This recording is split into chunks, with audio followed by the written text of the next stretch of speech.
subscribe. Tariq Radio. Watch and subscribe. Weaponize in the building. What's going on, family? Can you hear me? Yes, sir. How are you? I'm all right, man. I just like to say, man, going back to the street dude comment, like, my whole time growing up, the street dudes always looked out for everybody that had potential. Like you said, I'm one of those kids that the street dudes made sure that we stayed out the way and everything like that. So when people try to make it seem like it's always a bad thing, it's not always a bad thing. Everything is circumstantial. Excuse me, my bad. But another thing I wanted to say that it's been a minute, and I hate to recircle back to it, but it's like how they always talking about black people in this welfare thing. I'm like, if black people were the main people that were always on food stamps and stuff like that, you would not see these EBT signs accepted everywhere. I mean, like everywhere you go, I'm like, if that was the case, they wouldn't even want us to be in there. So I'm like, why do they always keep bringing it up, talking about, oh, we always on welfare or something like that? But that's all I wanted to say. Thank you for the call. That's a project. Premise is always trying to do that. And listen, other groups, they get way more handouts than we. We don't get no handouts. You want to talk about some people getting some damn handouts. The Black family, don't ever let nobody shame you.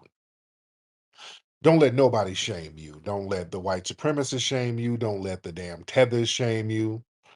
The tethers, they come over here getting all types of benefits, getting all types of programs where you're getting free stuff that you didn't earn, nor was there a debt owed.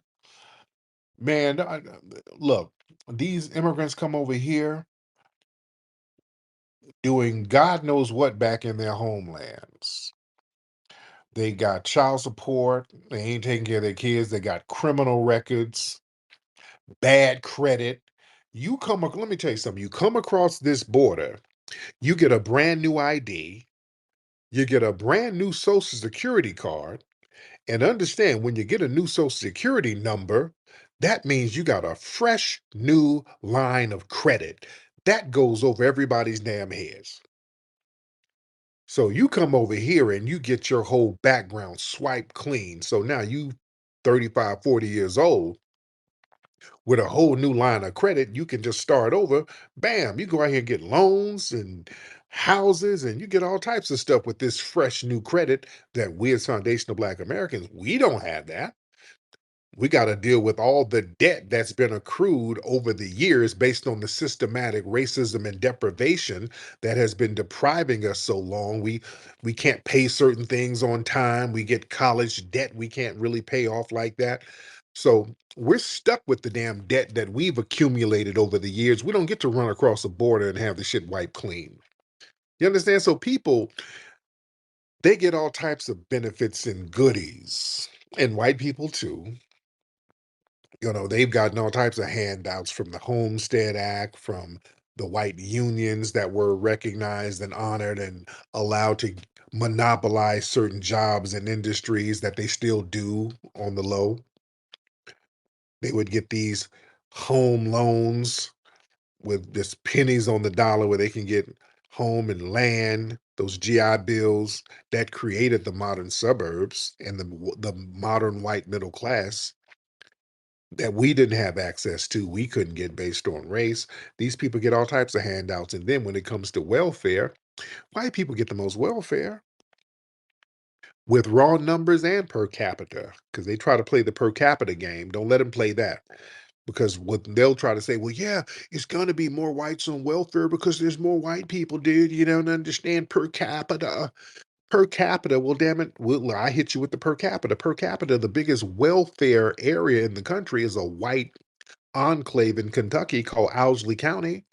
Owsley County, Kentucky is an all-white county in the middle of Kentucky where everybody's on welfare. The town is 98% white and 98% of the people are on welfare there. The whole damn county is on welfare. That is the welfare capital of the world. I want y'all to look that up. The white supremacists hate when we bring that up because you can't deny it.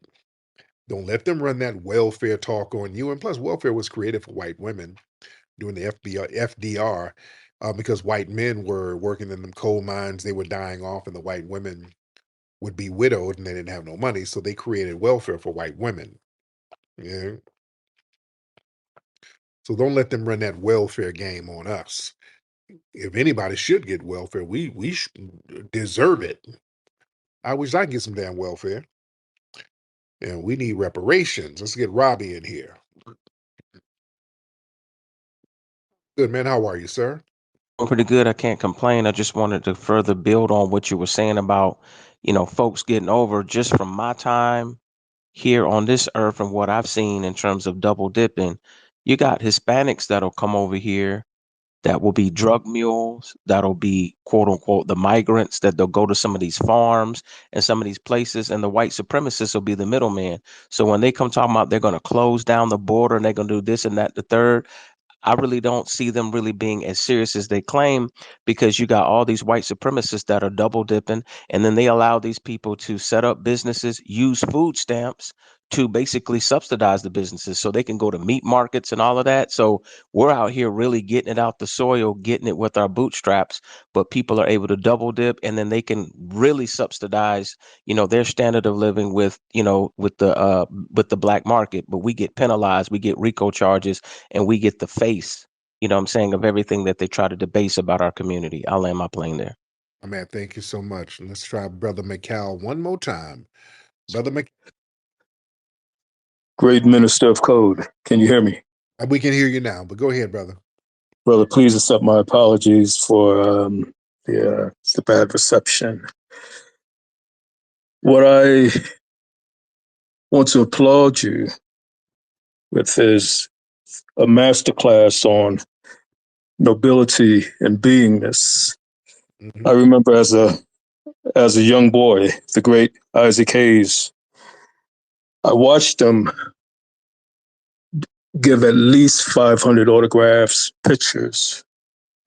In one afternoon, and I asked him, I said, Ike, do you ever get tired? How do you do it relentlessly? And you say no, you don't say no to anyone. He says, Mikhail, he said, always remember this, no matter the person's walk of life, their circumstances, their class, their race, their religion, always grant them or give them a sense of beingness.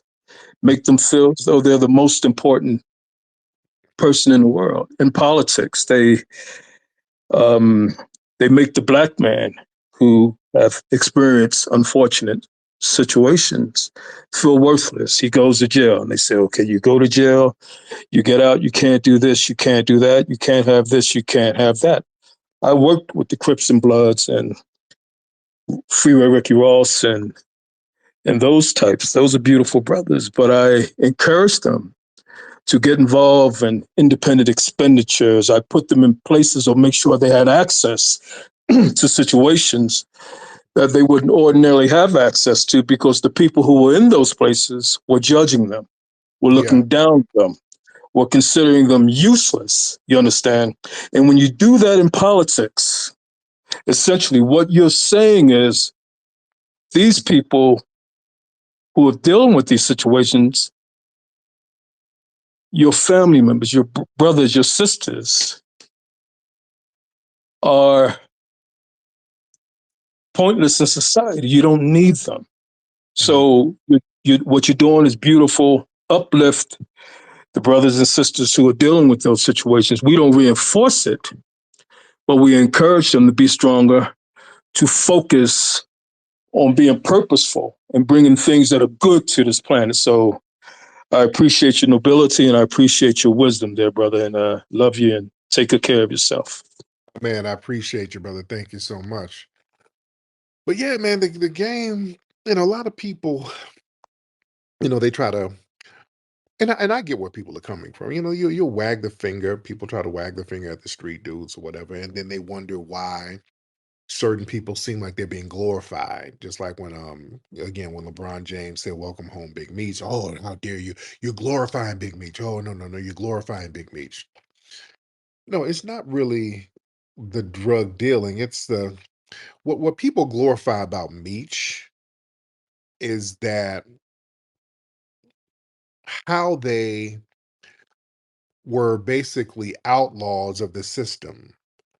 And I think what people look at is in the big meat situation, even though they were in the street doing street business, you got to understand these were kids. Big Meech and those guys were like 15, 16 years old when they got started.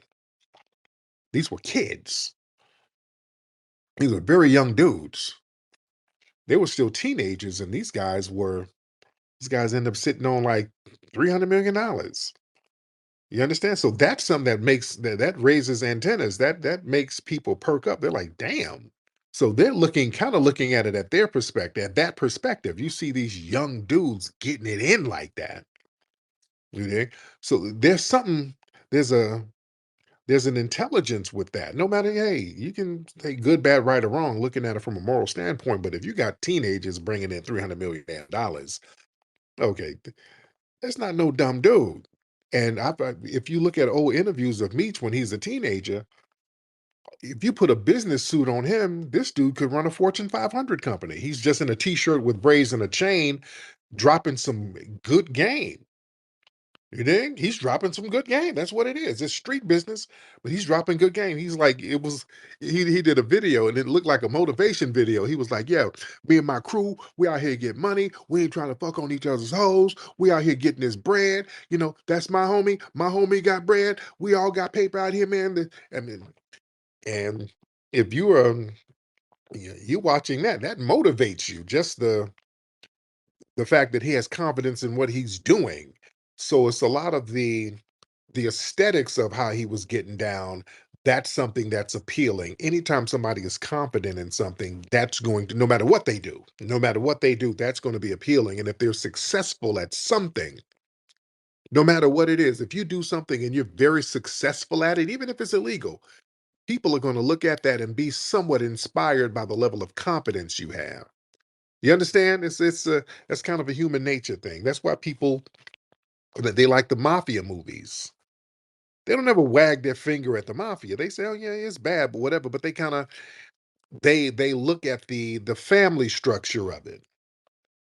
It's like you're looking and seeing how they interact with their family. Like The Godfather, for example, that's a family movie. Yeah, they were doing illegal things, but it's a family movie. Going back to Big Meech and BMF, the show is a family show. It's about a family.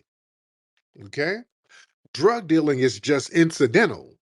But the BMF show is about family. You're learning, and it's interesting to see how the family operates, the dynamic with the mother, the dynamic of the father, how the street decisions is affecting the mother and the father, how that's putting a strain on the relationship, how that affects the siblings, how that affects your parents at church. That's interesting because people see that in real life. It's a humanizing thing. You're looking at the human beingness of it. We're flawed. Human beings are flawed in certain situations, and flaws are imposed on us. So people can look at that from a voyeuristic standpoint and kind of relate to it to a certain degree. And they're rooting for you to get out the situation okay. So a lot of people are rooting for Big Meech. They want him to do good. They want, okay, man, you had to do what you had to do. You're a human being. Hopefully you get out and you do some good things in the legitimate world, which is what I think he's going to do. And I think that's inspirational when you say, hey, look, I was in the game. I was one of the biggest drug dealers out here. But look, man, there's a hit TV show about my life. I'm out here trying to do some other things. So everybody likes a redemption story. Everybody loves a redemption story. Even the Bible had redemption stories, people who did the wrong thing and then they've had a holy moment or had certain situations that brought them full circle. People like a redemption story, you know. So interesting dynamic. Let's get Will Purpose in here. Will Purpose in here. Will, what's up, Will? Yo, Will, what's happening? How's it going, Tariq? I Hey, think we Will. spoke before. When I kind of when did we speak? Because I can't It see your might have profile. been a month ago. Okay, well, where you from, Chris? I mean, Will, where you from? I'm from Chicago, Illinois. Oh, okay. Um, and what is on your mind, Will? Go ahead, Will. What's on your mind? Not sure if it's glitching out. I can't hear anything. Okay, can you hear me? Can you hear me?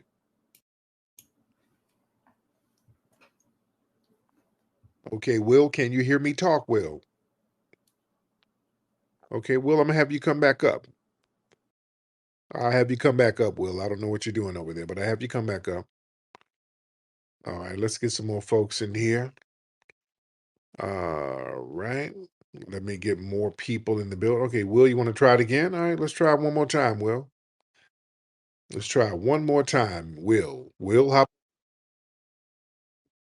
I'm not sure. All right, so what's on your mind, Will?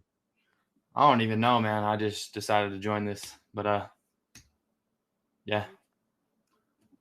Okay, you just called up for the hell of it?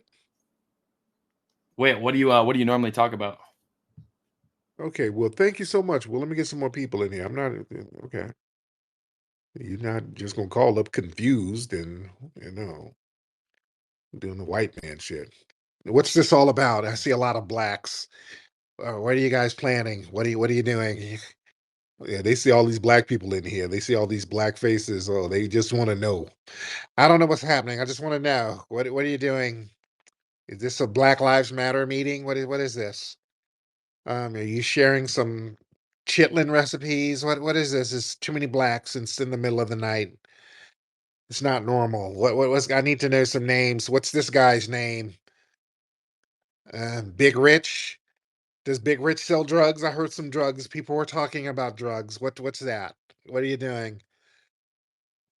Just want to be white and in the know. Just want to know stuff. When they see black, that's what it is, dude. When they see black folks around, they just want answers. Where are you guys going? You're walking in my neighborhood. Are you selling cookies? What are you doing? You selling candies for the school? What are you doing here? Can I help you? Okay, dude. All right, I ain't about to sit here explaining. Fuck, I look like. The hell do I look like? They go on alert. Well, I'm telling you, well, when we gather around and just start talking with sense, because this space ain't a bunch of mushmouth dudes. That's the thing. Like if we were in here mushmouth, hey, shout it, what the hell you talking about? We just mushmouth babbling. It wouldn't be a problem. The fact that we're calmly and intelligently having, decent conversations in here. And like, what is this? Wait a minute. These Negroes sound like they read books. What's going on over here? It's about 1,200 of them over there. Oh God, they sound educated and like they bathe regularly. What is this? Oh Lord, don't go on alert. Shabaka, what's happening, Shabaka? Shabaka, unmute your microphone. Shabaka. All right. Shabaka don't have it together. So while Shabaka's getting together, let's get House of Zen. Let's get House of Zen. Okay, House of Zen, where you at? Unmute your microphone. Hello, how are you doing today, sir? Hey, House of Zen, how are you? I'm good. I'm good. I got on because I'm having a dilemma of the Hold first on, place. slow Okay, down, slow down, slow down. How old are you? 31. You sound very young. Okay. Yes, I was born 1992, November 2nd. I'm a Scorpio. What city you in? I am in Atlanta, Georgia, but currently right now, I'm traveling in Dillon, South Carolina right now to help my grandparents with their last son who passed away. Oh wow, okay. Okay. So what's on your mind, dear? Um, I'm trying to figure out just what's a great source or a great place to go in order to do research, especially when it comes to laws and things of that nature. As far as it really had nothing to do with delineation, I really have a real issue here. I'm trying to figure out basically what happened to the passing of my uncle. He passed away in his truck. He was 59 years old, and it looks like the job is trying to cover it up. It was in Newark, New Jersey. Okay. The problem I'm having is I keep getting to a dead end. I've even asked Chat GPT, like, what are the next steps after no one does anything for you? Like, is this the point where I call the NAACP? Like, who do I call now? Oh, they're not gonna do that. So what? Exactly. So is y'all think there was some kind of Yes, it uh was foul play. They okay, don't they don't have any of his belongings from the truck, and the truck wasn't out of the yard. The truck was on the yard the entire time. And the manager told us that the coroner said that he had been there for 3 days. But my grandmother doesn't think that's true because she had talked to him. wow. Well, yeah, y'all probably should get like a private investigator to kind of snoop around, and they shouldn't be that much, Okay. and just get some information about what's going on and hear what they have to say and what was the official cause of death. They don't have one for us. The medical examiner doesn't have one for us. The robbery unit was called out to the truck. Like again, I said the truck was on the yard at the job site. So he passed away in the truck. The detectives don't have anything for us. They say they're waiting for the medical examiner. Last time I dealt with this with my mom, the medical exam didn't come back for 6 months later. Yeah. So Yeah, yeah, y'all need to get a private eye and a lawyer. Y'all need to get a lawyer to look into that too, about a possible wrongful death. So y'all look into that. Talk to some lawyers up there and see what they say. All right, let me get a couple more folks in here. And shout out to everybody in the building. We are in here almost 1,200 deep. I see Nikki down there. Nikki Re-Ups, Great Black Shark. Shout out to y'all down there and everything like that. Let's get let me see. Where the ladies? Where y'all ladies at? I'd like to talk to more ladies. That would be great to bring some balance here. I know some of y'all in bed with your dudes, and he's a heavy sleeper until he hears a nigga voice. Who is that? Who that is? You know, there's nobody. I'm on here with Tariq. Tariq in my house? Hell no. Gives me my robe. So yeah, y'all got to be careful about having a dude's voice pop up in here. That nigga wake up on your ass swinging. All right, Naj, what's your name? Naj something, ma'am. What's your name? Naj Bun, Naj Bun, Miss Naj Bun. If I'm pronouncing your name right, if you can hop on, that would be great. I see your microphone is trying to figure itself out. All right, let's get Hassan. Let's get Hassan in while we're waiting on Naj Bun. Let's get Hassan. And hopefully his microphone is working. Hassan, turn the microphone on. Or Hassan. Hassan, unmute your microphone. All right. He's not saying nothing. And Hasbun, I don't know what your name is, but I'm gonna have you come back on in a minute when you get your microphone together. Let me remove her. So try to get back on if you got your mic right. And let's see. Let's get what was this? Let's get Messiah.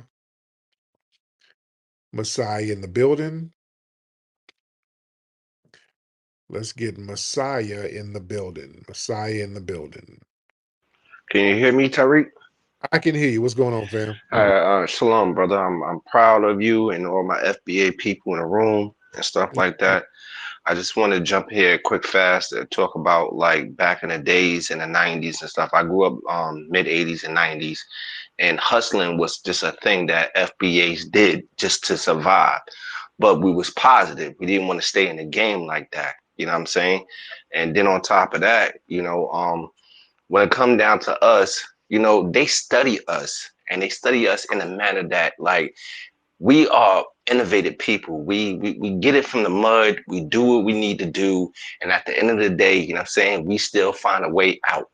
We're not trying to stay as drug dealers or stay in a poverty state. So I don't like that they make us the face of poverty, and that's not what we want to be, you Yeah, know? So yeah, real talk, man. Real talk, man. Thank you so much, brother. Appreciate you. Let's get non-FBA. Okay, non-FBA bounce. All right. Speaking of non-FBA, let's get RJ. Let's get RJ, who's the Kamala. He's been shilling for Kamala. RJ, hop on. RJ has been shilling heavy for Kamala or Kamala. So RJ, oh RJ, I'm trying to get you on here. There's some mistakes. Something ain't let me let you on here, RJ. It's not letting me let you up. I was trying to get you up, bro. Okay. Non-FBA, hop back on. You what's up, non-FBA? Non-FBA, turn your microphone on. Yo, Tariq. What's happening? There's big news over here in the UK. A police What's happening? officer got found not guilty yesterday at the Old Bailey for he killed Chris Cabba, a young guy who lived in Brixton. He was a rapper as well. Um, Basically he had his hands on the steering wheel. There's no weapons in the car or nothing. The officer basically shot him in the head, and the Wow. trial. Yeah, the officer got found not guilty. It's big news over here. So Yeah. yeah, look into that. I think we need to turn up again, like we did almost 10 years ago, the London Yeah. riots. Yeah, I heard about what's the young man, what's the guy who got all His name is Chris Kaba. Chris Kaba, Kaba. He was a this rapper from a group called 6 7. They do like drill music in it, and they was like big over here and stuff. well, I stand with that brother. Man, that's unfortunate. Yeah, I stand with brothers and sisters there against that. That's a horrible injustice. And over there, I thought they carry guns. Hell, when They guns got over there. they got armed teams, like armed squads over here in the UK. Yeah, a lot of the officers don't carry guns, but they do have teams they call up who do carry guns in it, and they Wow. probably deploy them on black guys from South London and shit, shit like that.